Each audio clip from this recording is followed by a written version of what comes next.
Good evening class. आज जो हमारा चर्चा का विषय है आपका असिस्टेंट प्रोफेसर का जो इंटरव्यू है उसमें आपको किन बातों पर ध्यान देना है या आपको अपने इंटरव्यू में ज्यादा से ज्यादा मार्क्स कैसे ला सकते हैं, क्योंकि ये आपका रिटन का जो एग्जाम आपका हो चुका है, अब आपका इंटरव्यू होना है। अब ये डिस्कशन बंद कर दो। बहुत सारे लोगों से मैं सुनता रहता हूं कि साहब मेरा होगा कि नहीं होगा, है ना, उनके इतने मार्क्स हैं, मेरे इतने मार्क्स हैं। इस चीज से बिल्कुल दिमाग हटाएं, क्योंकि अब आपका इसमें कोई भी बस नहीं है। ये आपका लॉक हो चुका है और आपको भी पता है कि मेरे इतने मार्क्स हैं। कम है तो और ज्यादा कोशिश करना चाहिए, और ज्यादा है तो और अच्छी कोशिश करना चाहिए, जैसे कि जब फाइनल लिस्ट निकले तो उसमें आप ऊपर टॉप पर हो, है ना, टॉपर आप ही हो, ये कोशिश करें। तो ये आपको कैसे टॉपर बनाएगा इंटरव्यू, या आपको इंटरव्यू कैसे बाहर कर सकता है, ये आपको ध्यान में रखना है। तो आपको इंटरव्यू इन भी करवा सकता है और आउट भी करवा सकता है। तो अब ये आपका फुल फोकस इंटरव्यू पर हो जाना चाहिए। इंटरव्यू की तैयारी हम कैसे करें, है ना, इस पर आज हम थोड़ा चर्चा करते हैं। तो सबसे पहले ये है कि आपका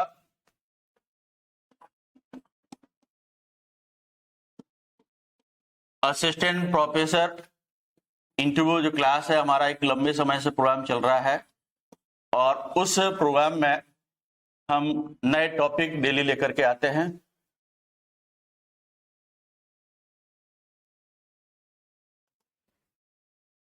आज का टॉपिक ये है कि इस इंटरव्यू क्लास में कि आपको अपनी तैयारी कैसे करें।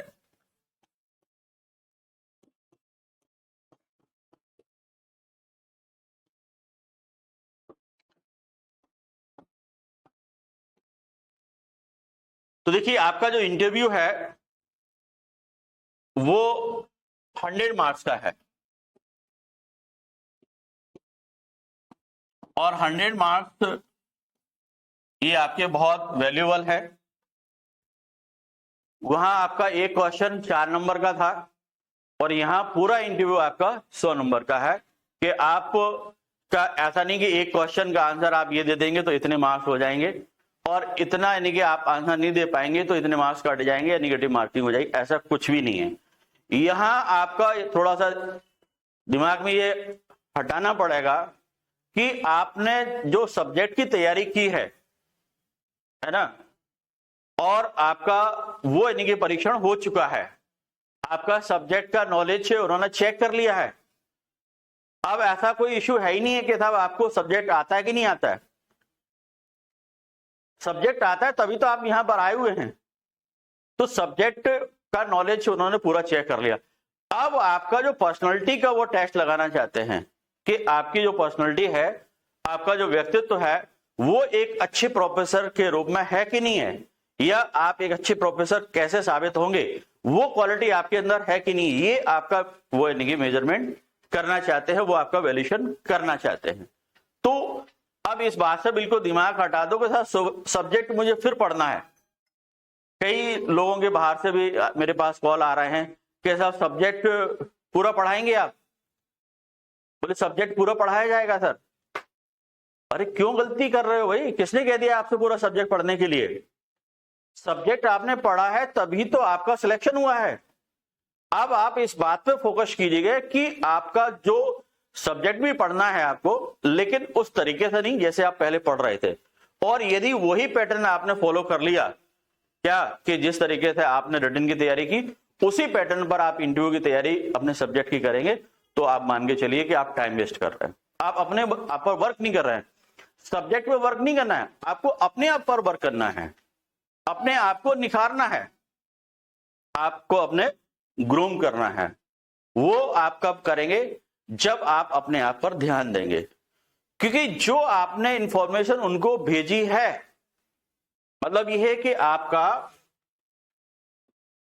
जो आपने डेप्थ में लिखा हुआ है वही उनको पता है आपके बारे में, तो उसी से रिलेटेड वो पूछ पाएंगे आपसे।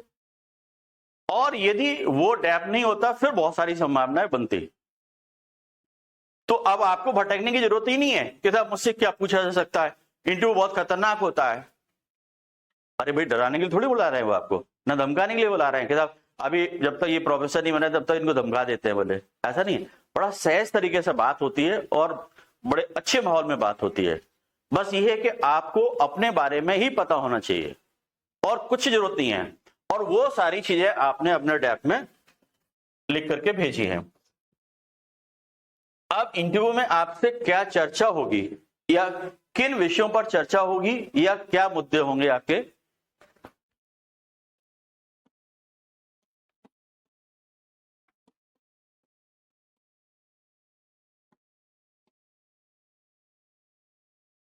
इंटरव्यू में क्या चर्चा होगी, मतलब ये है कि आपने अपनी तैयारी को यदि सही दिशा देना आती है तो मैं कह रहा हूं कि आप मान के चलिए कि आप बहुत अच्छे मार्क्स लेकर के आ सकते हैं। वो कैसे आ सकते हैं वो मैं आपको बता रहा हूं कि आपको करना क्या है, या चर्चा का आपका विषय क्या रहेगा, किस तरीके से रहेगा, या फिर आपका जो उसमें क्या एक्टिविटीज रहेंगी जिनको हम यानी कि एज्यूम कर सकते हैं या उनको देख सकते हैं। तो सबसे पहले यह है कि आपको पहला आपका डेफ जो आपने भेजा है,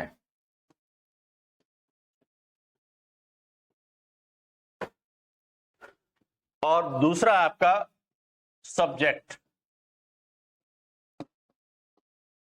और तीसरा आपका करंट अफेयर्स।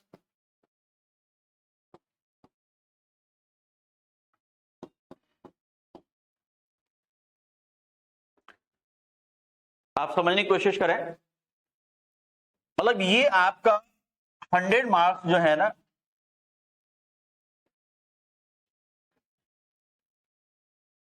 इसमें से आपका लगभग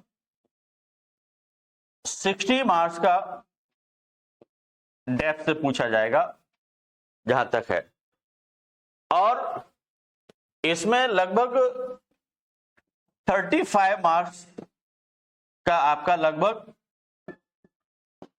सब्जेक्ट से कवर होगा, और 5 मार्क्स का लगभग यानी कि आपका करंट अफेयर से रिलेटेड हो सकता है। तो आप समझ रहे हैं कि अब सारी चीजें आपके हाथ में हैं। ये डैप में वो सारी चीजें हैं जो आप ही जानते हैं। आप अपने बारे में कितना ज्यादा जानते हैं वो सबसे ज्यादा मैटर है, क्योंकि आपने जो इसमें डैप में चीजें भेजी हैं भर करके उनके पास में, उन्हीं पर चर्चा होनी है।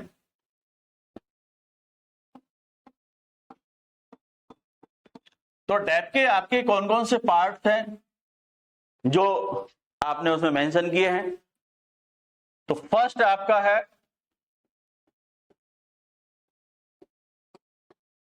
Personal information.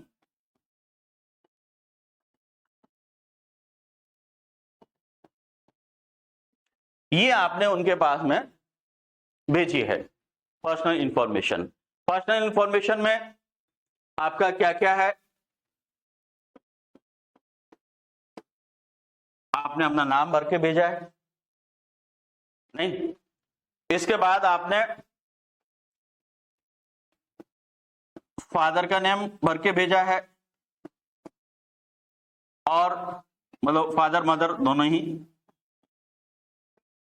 और उनका ऑक्यूपेशन क्या है, मतलब आपका जो दोनों को मिलाकर के बात कर रहा हूं मैं, यानी कि व्यक्तिगत विवरण से और आपका जो अनुप्रमाण पत्र है उस दोनों में ही मिलाकर के पूरा पलट के देखते हैं। तो वो इसके बाद आपका डेट ऑफ बर्थ आपने उनको लिख करके भेजा है, ये आपकी पर्सनल इंफॉर्मेशन है। फिर इसके बाद आपका रोल नंबर आपने उनको भेजा है, लिखा हुआ उसी में, और आपने एक और नंबर उनको दिया है, आधार कार्ड नंबर दिया है।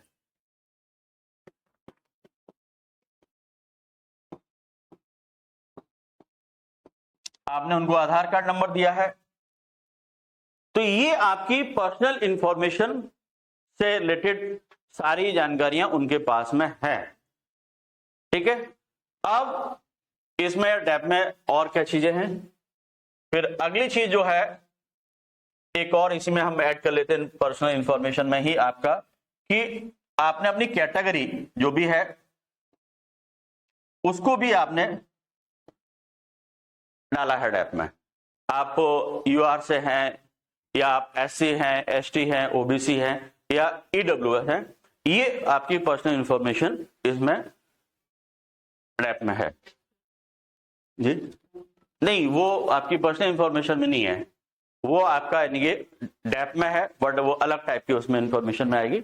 चलिए अगला, इनको हम एक एक करके डिस्कस करेंगे। पहले हम ये बता रहे हैं कि आपको डैप में क्या क्या यानी कि आपके डायमेंशन बनते हैं जो क्वेश्चन यहां से क्रिएट हो सकते हैं, कौन कौन से एरियाज बनते हैं जहां से आपके क्वेश्चन क्रिएट होंगे और किस टाइप के क्वेश्चन क्रिएट होंगे, इस पर भी हम चर्चा करने वाले हैं। ठीक है, अगला जो है आपका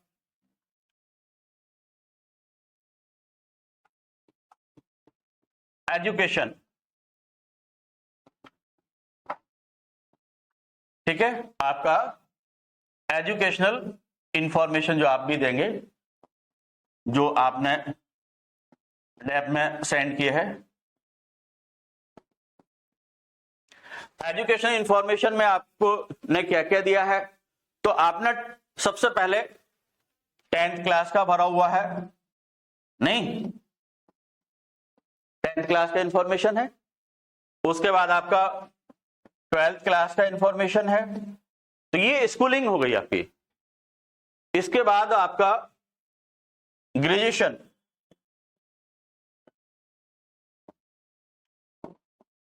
अब ग्रेजुएशन में आप किसी भी स्ट्रीम से हो सकते हैं।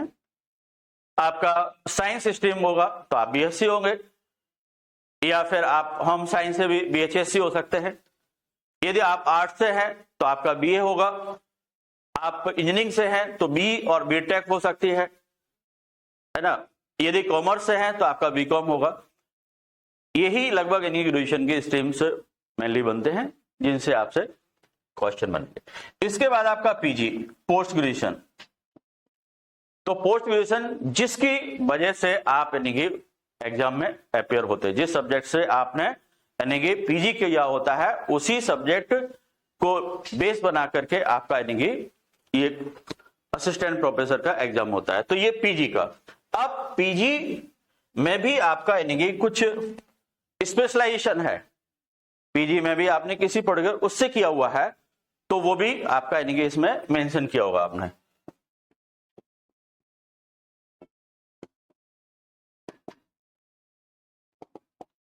अब पुराने लोग जो है तो उसमें उनका एमफिल भी होता था, है ना। तो हो सकता है कि कुछ लोग, पुराने लोग, मैं तो ये खत्म हो चुका है एमफिल भी हो सकता है। और इसके बाद आपका पीएचडी,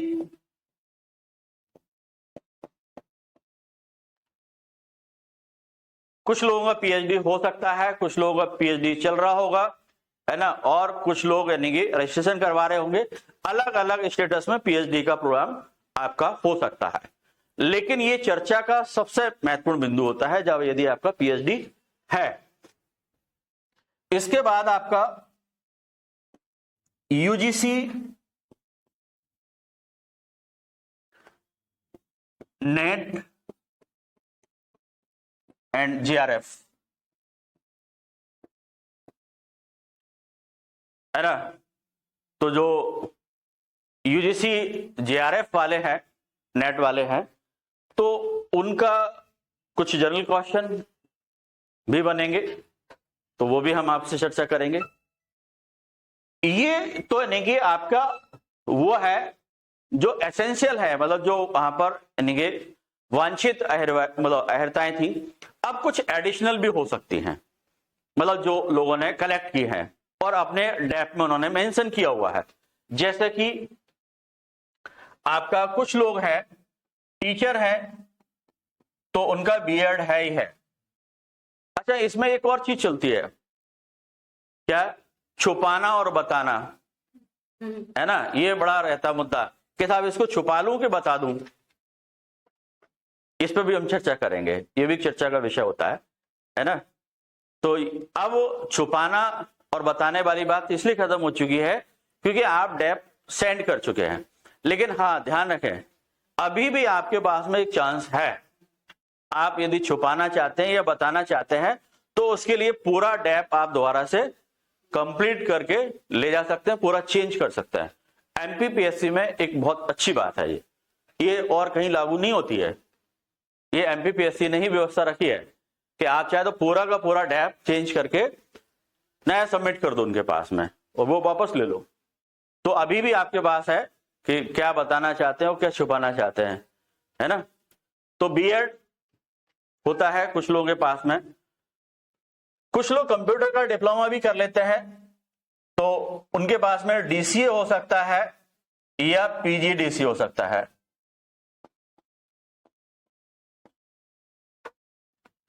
ये भी उनके यानी उसमें मेंशन रहता है, जो लोग बताने में विश्वास रखते हैं, ठीक है। इसके बाद और भी कुछ लोगों की बहुत बारीकी से मैं बता रहा हूं चीजों को। जैसे कुछ लोग सीपीसीडी कर लेते हैं, कंप्यूटर का ही वो रहता है, तो उसको भी मेंशन किया होता है, ठीक है। और ज्यादा होता है तो कुछ लोग अपना यानी कि जैसे स्टेनो कर लिया है या टाइपिंग भी आता है, वो भी सब कुछ मेंशन उसमें कर देते हैं। तो इतने सारे एरियाज हैं जो आपके एजुकेशनल बैकग्राउंड से आपसे चर्चा की जा सकती है, ठीक है। चलिए अब अगली जो चर्चा है, हाँ इसमें एक और एजुकेशनल में, चलिए वो आगे उसमें ले लेते हैं। अब आपका प्लेसेस,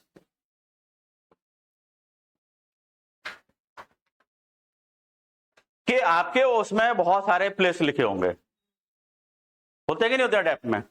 सबसे पहला प्लेस कौन सा? नहीं, सबसे पहले आपने जहां जन्म लिया है ना, बर्थ प्लेस। तो पहला आपका बर्थ प्लेस, ये आपका उसमें है, मतलब कब से रह रहे हैं, ईयर भी रहता है ना कि साहब कितने सालों से, कुछ लोग जन्म से रह रहे होते हैं, कुछ सालों से होता है, तो ये आपका वो है। उसके बाद आपका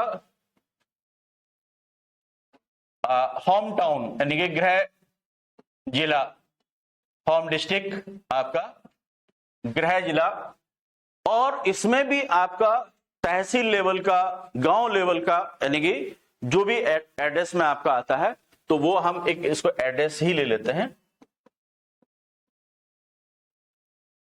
तो ये आपका जो एड्रेस है, इसमें एक आपका कौन सा परमानेंट वाला और एक आपका करस्पॉन्डेंस वाला है ना, करेंट भी कह सकते हैं, करस्पॉन्डेंस भी कह सकते हैं। चलो करेंट ही लिख लेते हैं, करस्पॉन्डेंस दोनों ही की बात। हाँ वही वर्तमान पता, ठीक है। तो वर्तमान पता भी आपका उसमें मेंशन रहता है। तो ये तो आपके उससे हो गए क्या, पता वाले और आपके जन्म स्थान। इसके अलावा और भी प्लेसेस उसमें मेंशन होते हैं। फिर कैसे होते हैं वो देखिए। एक आप यदि वर्किंग है तो आपका वर्किंग प्लेस, मतलब आप किसी विभाग में कोई जॉब पर है तो वो आपका वर्किंग प्लेस है। वो आपके वर्किंग प्लेस से भी क्वेश्चन पूछे जाएंगे। मैं सारे वो एरियाज खोल के आपको रख दे रहा हूं कि जहां जहां आपसे क्वेश्चन बन सकते हैं। ये अलग बात है कि आप तैयार करें ना करें, आपकी मर्जी। हम आपको सारे क्वेश्चन क्रिएट करके देंगे। डेप में जो भी चीजें बन रही हैं वो सारी चीजें हम आपके एक एक क्वेश्चन आपके व्यक्तिगत बना करके देंगे। अब आपकी क्षमताएं हैं और आपका यानी कि वो है कि भाई कितना इंटरेस्ट ले रहे हैं। कुछ लोग तो अभी भी हवा में घूम रहे हैं, है ना, कि साहब इस बात को खुश हैं और खुशी बांट भी रहे हैं कि साहब मेरा हो गया, इंटरव्यू कॉल हो गया है ना, और अब तो बस इंटरव्यू देने जाना है। ये इंफॉर्मेशन देने में लगे हुए हैं जगह जगह, लेकिन तैयारी पे कोई फोकस नहीं है ना। तो एक वैल्यूम टाइप से उड़ रहे हैं अभी, है ना, और बस एक थोड़ा सा टच होगा, फट दे से फूट जाएंगे, जमीन पे भी नहीं आ पाएंगे। तो आपको बिल्कुल जमीन पर रह करके जमीनी हकीकत क्या है उसको जान करके अपनी तैयारी करना है। तो एक एक मैं आपको बिल्कुल माइन्यूट आपका माइक्रो ऑब्जर्वेशन कर रहा हूं मैं हर तरीके से। और माइक्रो ऑब्जर्वेशन करने के बाद ही मैं आपका डैप पर सारे क्वेश्चन क्लियर करता हूं। आप कह ही नहीं सकते सर ये मेरा एरिया बच गया है सर, क्या समझे, सारे एरियाज मैंने कवर कर दिए। वर्किंग प्लेस, इसके बाद आपका एक और इसमें एड्रेस मतलब जो प्लेसेस आएंगे वो ये है कि आपके जो एजुकेशनल वो हैं इंस्टीट्यूट हैं, स्कूल हैं, तो आपका स्कूल, कॉलेज और यूनिवर्सिटी, इन सभी का यानी कि उसमें एड्रेस मेंशन है, तो वो उससे रिलेटेड भी यानी कि प्लेस उसमें आ रहा है। लेकिन वो प्लेस के बारे में कम, उस स्कूल का नाम पर यानी कि क्वेश्चन बनेगा। ठीक है, मैं अभी पहले सारे एरियाज लिख दूं, तो ये आपका यानी कि आपका प्लेसेस इंफॉर्मेशन हो गई। अब आपके अदर इंफॉर्मेशन में क्या क्या आ रहा है वो देखिए।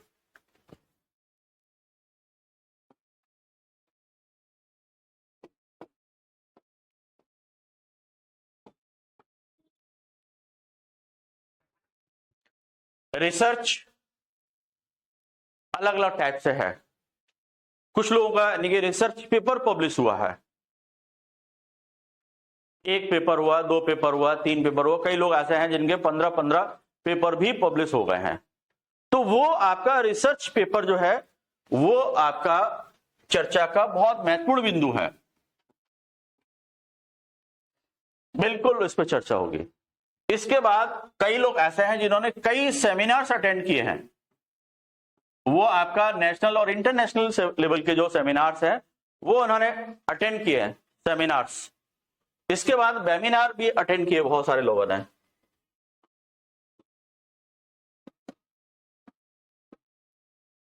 तो ये भी आपने यानी कि उसमें इंफॉर्मेशन अपनी दी है, तो उस पर सभी पर चर्चा होगी। ठीक है, चलिए अब अगला है आपका, यहीं पर एक और चीज ले लेते हैं, वो आपका है पब्लिकेशन। तो पब्लिकेशन में मतलब ये है कि आपने कोई बुक वगैरह जो है ना पब्लिश की है, आपने किसी भी टॉपिक, कई लोग हैं बहुत बड़े यानी कि प्रोफाइल वाले लोग भी हैं, मतलब जिन्होंने अपनी बुक भी लिखी है, किसी ने 4-4 बुक तक लिखी है ना, तो उस पर भी चर्चा हो सकती है। ठीक है, तो ये सारा आपका वो चर्चा का बिंदु। अब आपका एक लास्ट पॉइंट जो बन रहा है वो मैं यही ले लेता हूं, वो है आपका हॉबीज। हॉबीज इसलिए क्योंकि कई लोगों की एक से ज्यादा है ना, तो ये पूरा आपका हर एरिया से कवर करते हुए वो है कि आपके डेप्थ बेस्ड क्या क्या क्वेश्चन बन सकते हैं। अब एक एक करके हम इनको डिटेल कर लेते हैं। यहीं से आपके क्वेश्चन क्रिएट होना है, और मुझे लगता है कि आपसे ज्यादा आपके बारे में कोई जानता ही नहीं है। बस ये है कि आपने अच्छी तरीके से जानने की कोशिश नहीं की है। अब आपको बुद्ध बन जाना है। महात्मा बुद्ध ने क्या किया था? आत्मचिंतन किया। तो आपको आत्मचिंतन करना है, बस सब कुछ आसान हो जाएगा। जो अभी तक आपने आपको वक्त नहीं दिया है, अब आप अपने आप को वक्त दो, बिल्कुल सुकून में बैठ करके अपने बारे में सोचो। कुछ भी नहीं है, बस यह है कि आप अपने बारे में जितना गहराई से सोच लोगे और दिल से ईमानदारी से, क्या समझे, जितना ईमानदारी से आप अपने बारे में बताओगे, कहीं कोई दुराव छिपाव नहीं करना है, ना कुछ छुपाना है ना, और ना ही कुछ ऐसा बहुत ज्यादा जताना है जो आप नहीं है। समझ रहे हैं मेरी बात को? नहीं छुपाना है और नहीं जताना है। जताना मतलब जो हम है नहीं वो जताना चाह रहे, दिखाना चाह रहे, और बहुत सारी चीजें हम छुपाना चाह रहे, तो हमारा दिमाग वहीं पर बना रहेगा, सेट रहेगा कि साहब अरे ये चीज गलती से कहीं ऐसे निकल ना जाए। तो ऐसा क्यों कर रहे भाई? ना तो छुपाने के लिए कुछ रखो और ना ऐसा कुछ बताने के लिए जो आप नहीं है। आप रियलिस्टिक यथार्थ में यानी कि जो रह करके बताएंगे वही आपका सबसे बेस्ट परफॉर्मेंस होता है, कि वो दिल से हो रहा है, दिमाग से नहीं। क्या समझे? दिमाग में अनकॉन्शियस चीजें रहनी चाहिए, वो अपने आप निकल के आएंगी। आप उसमें कोई ऐसी चीजें मत फीड करो कि साहब ये हमें छुपाना है और ये हमें जताना है, कुछ नहीं, जैसे आप हैं वैसे ही अपने आप को लेके पहुंचना है, बस ईमानदारी के साथ में, तो वह अपने आप बहुत अच्छा परफॉर्मेंस जाएगा। चलिए एक एक करके डिस्कस करते हैं।